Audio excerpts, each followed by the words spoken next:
Hey guys, இந்த வீடியோவில் அம்மாங்க ஊரில் ஊர் பண்டிகை எல்லாம் முடிச்சுட்டு அடுத்த நாள் காலையிலே ஊருக்கு கிளம்பலான்னு சொல்லிட்டு எல்லாமே ரெடி பண்ணிட்டு இருந்தோம். அதோட மினி விளாக் பார்த்துடலாமா? என் காலையில் எந்திரிச்சு வெளியே வந்ததும் இந்த வெத்தலை கொடி வச்சு 8 மாதம் ஆச்சு, நல்லா படர்ந்து மேலே வரைக்கும் போயிடுச்சு. அதை சும்மா பறித்து சாப்பிட்டுட்டு இருந்தோம். நல்லா காரசாரமாக வேறு இருந்துச்சு. எங்கள் வீட்டுக்கு முன்னாடியே 2 கொய்யா செடி இருந்துச்சு. அதில் ஒரு செடியில் கொய்யா பழம் இருக்குது, போய் பறித்து எடுத்துக்கோன்னு சொன்னாங்க. நாங்களும் தேடி தேடி பார்த்தோம். கடைசியாக அந்த ஒரு பெரிய பழம் இருந்துச்சு. அப்படியே வாஷ் பண்ணி சாப்பிட்டோமா, செம டேஸ்ட்டாக சூப்பராக இருந்துச்சு.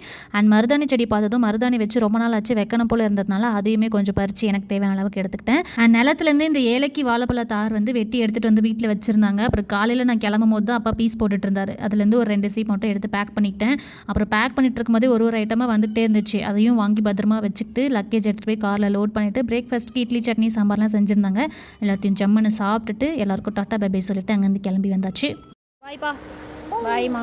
அண்ட் அம்மா வீட்டிலேருந்து கிருஷ்ணகிரி வரைக்கும் நான் ட்ரை பண்ணிட்டு வந்தேன்னா ரொம்ப நாள் கழிச்சு கார் எடுத்ததுனால நிறைய தப்பு பண்ணிவிட்டு அப்படியே திட்டு வாங்கிட்டு வீடு வந்து சேர்த்துக்கு ஒரு 11 மணி ஆயிடுச்சு.